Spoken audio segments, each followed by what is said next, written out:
Terrorist చర్యలకు పాల్పడుతున్న వేళ మన కేంద్ర ప్రభుత్వం అలర్ట్ అయింది. అదే బ్రేకింగ్ మనకు అందుతోంది. దేశంలోని పోర్ట్స్ అలాగే షిప్ యార్డ్స్, నౌకలు, టెర్మినల్స్ లో భద్రతను పెంచారు. మార్క్సెక్ లెవెల్ 1 నుంచి లెవెల్ 2 కి పెంచాలని చెప్పి చీఫ్ ఇన్ఫర్మేషన్ సెక్యూరిటీ ఆఫీసర్స్ కు కేంద్రం ఇప్పటికే ఆదేశాలు ఇచ్చింది. తక్షణమే ఈ ఆదేశాలు అమల్లోకి వచ్చేశాయి. సైబర్ దాడులు జరిగే ప్రమాదం ఉన్న రీత్యా పోర్ట్లలో ఐటీ, కమ్యూనికేషన్ సిస్టమ్స్ భద్రతపై సమీక్షలు నిర్వహిస్తూ ఉన్నారు.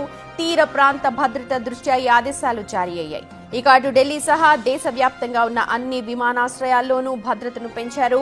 విమానాశ్రయ టెర్మినల్ భవనాల్లోకి సందర్శకుల ప్రవేశాన్ని నిషేధించారు.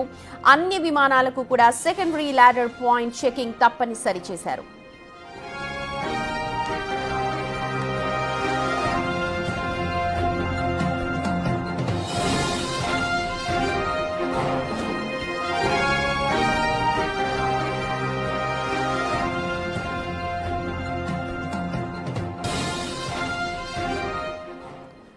రైట్, కోస్టల్ బెల్ట్ నంతా కూడా అప్రమత్తం చేశారు. ఇటు విమానాశ్రయాలు కూడా సెకండ్ లెవెల్ చెకింగ్ ని కంపల్సరీ చేశారు. సందర్శకుల అక్కడైతే ఎవరైతే వెళ్ళడానికి చూస్తారో వాళ్ళందరినీ కూడా నిషేధించారు. హై లెవెల్ అలర్ట్ అయితే కొనసాగుతోంది. దీనికి సంబంధించిన అప్డేట్స్ అందించడానికి మా ప్రతినిధి రాజు సిద్ధంగా ఉన్నారు.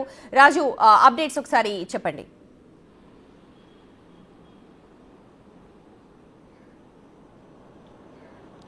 ముఖ్యంగా అటు భారత్ పక్క నుంచి పాకిస్తాన్లో ఉన్నటువంటి వివిధ ప్రాంతాల మీద దాడులు చేస్తున్నటువంటి నేపథ్యంలో రాత్రి సమయంలో కూడా అటు పాకిస్తాన్కి సంబంధించినటువంటి అటు సైన్యం కూడా భారత్లో ఉన్నటువంటి వివిధ ప్రాంతాల మీద దాడులు చేసే ప్రయత్నం చేస్తుంది. ఇప్పటికే ఆ భారత సైన్యం ధీటుగా ఎదుర్కొంటున్నటువంటి చూసిందే.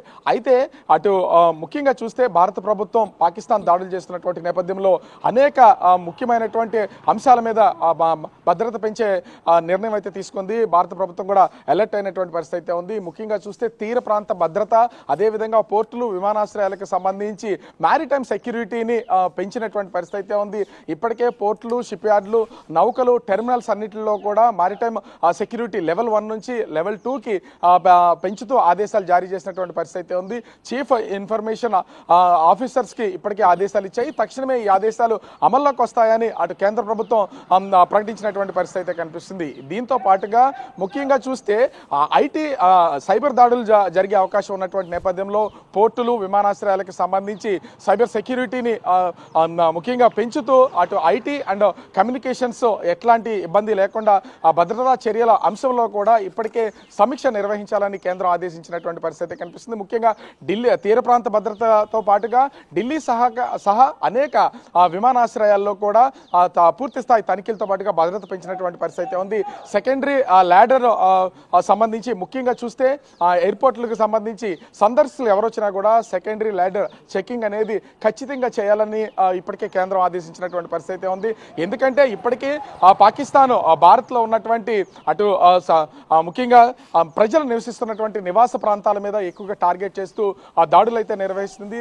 ప్రజలు ఎక్కడ చనిపోకూడదు. దీంతో పాటుగా దేశానికి సంబంధించినటువంటి ఆస్తుల విషయంలో కూడా ఎక్కడ డ్యామేజ్ జరగకుండా ఉండేలాగా చర్యలు చేపట్టడంలో భాగంగానే కేంద్రం ఈ నిర్ణయం తీసుకున్నటువంటి పరిస్థితి కనిపిస్తుంది. ఒక పక్క నుంచి పాక్ ఎన్ని కవ్వింపు చర్యలకు దిగుతున్నా కూడా ధీటుగా ఎదుర్కొంటున్నటువంటి సైన్యం ఒక పక్క నుంచి యుద్ధం కొనసాగిస్తూ ఉంటే, మరోపక్క కేంద్ర ప్రభుత్వం అన్ని ముఖ్యంగా అటు పోర్టులు, విమానాశ్రయాల్లోనూ అదేవిధంగా ఐటీ కమ్యూనికేషన్స్ కి సంబంధించినటువంటి విషయంలో కూడా పూర్తి స్థాయి భద్రతా చర్యలు చేపడుతుంది. దీనిలో భాగంగానే అటు ముఖ్యంగా సమీక్షలు నిర్వహిస్తూ అలర్ట్ చేస్తున్నటువంటి పరిస్థితి కనిపిస్తుంది. సుమతి, రాజు, ఇప్పుడు నైట్ టైం ఎందుకంటే బ్లాక్ అవుట్స్ జరుగుతున్నాయి వివిధ ప్రాంతాల్లో. మనకు విశాఖపట్నం అనగానే పోర్ట్ ఏరియా కనిపిస్తూ ఉంటుంది. అలాగే అక్కడ నైట్ పూట ఎలాంటి ప్రికాషన్స్ తీసుకున్నారు కోస్టల్ బెల్ట్ లో? అలాగే పోర్ట్ రీజియన్ లో ఏమైనా స్పెషల్ ప్రికాషన్స్ తీసుకుంటున్నారా ఇప్పుడు అక్కడున్న రెస్ట్రిక్షన్స్ నేపథ్యంలో?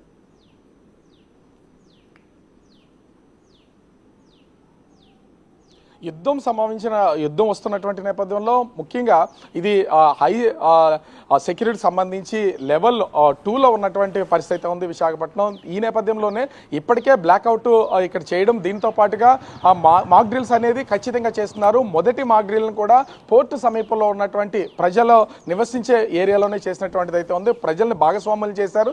అదేవిధంగా పోర్టుల దగ్గర కూడా సెక్యూరిటీ పెంచినటువంటి పరిస్థితి ఉంది. పోర్టు లోపలికి, కంటైనర్ టెర్మినల్ లోపలికి వెళ్తున్నటువంటి లారీల తనిఖీల విషయంలో కూడా జనరల్ గా చేసే తనిఖీల కంటే ఇప్పుడు ఆ తనిఖీలను ముమ్మరం చేసినటువంటి పరిస్థితి ఉంది. కొంచెం ఎక్కువగా తనిఖీలు అయితే నిర్వహిస్తున్నారు.